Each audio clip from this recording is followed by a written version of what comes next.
We continue our reading of Turn Your Eyes Upon Jesus, an invitation to spend a year with your best friend, a daily devotional by author George R. Knight. Today's reading, December 21, Resurrection Hope. For since we believe that Jesus died and rose, even so God will take with him those who have fallen asleep in Jesus.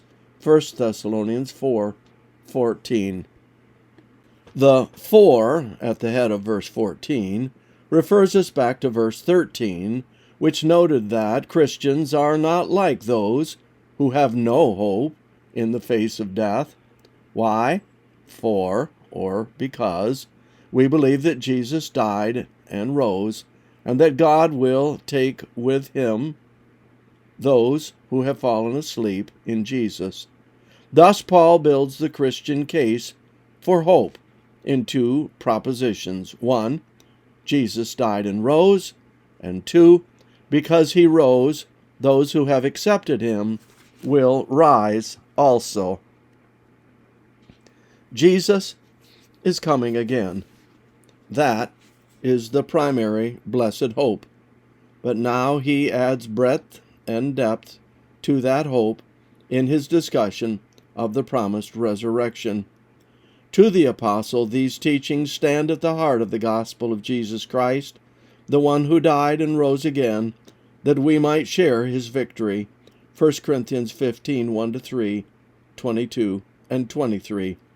The perceptive reader will have noted that I did not use one of the standard translations for today's reading, but substituted my own translation. Let me explain the implications here. Every published translation that I consulted renders the verse something like this, quote, "For if we believe that Jesus died and rose again, even so God will bring with him those who sleep in Jesus." End quote, New King James Version. The word we want to look at is bring. I translate it as take. The Greek word includes both of those meanings, and either is a permissible rendering. But the two translations have quite different meanings.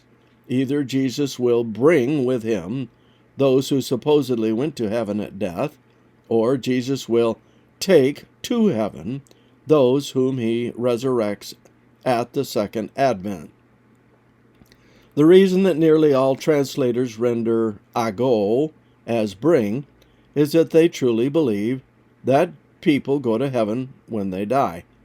My translation, of course, holds that the dead are asleep in their graves until Jesus returns. Here we have a problem. Is the correct translation merely my theology against theirs?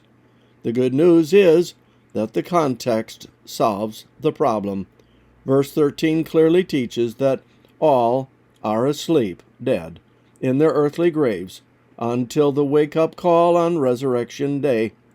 Martin Luther, the fountainhead of the Reformation, explains that truth, when he writes that we are to sleep until he comes and knocks on the grave and says, "Dr. Martin, get up. Then I will rise in a moment and will be eternally happy with him." End quote. Thank you, Father, for the extensiveness of the blessedness in the blessed hope. This concludes our reading today of Turn Your Eyes Upon Jesus.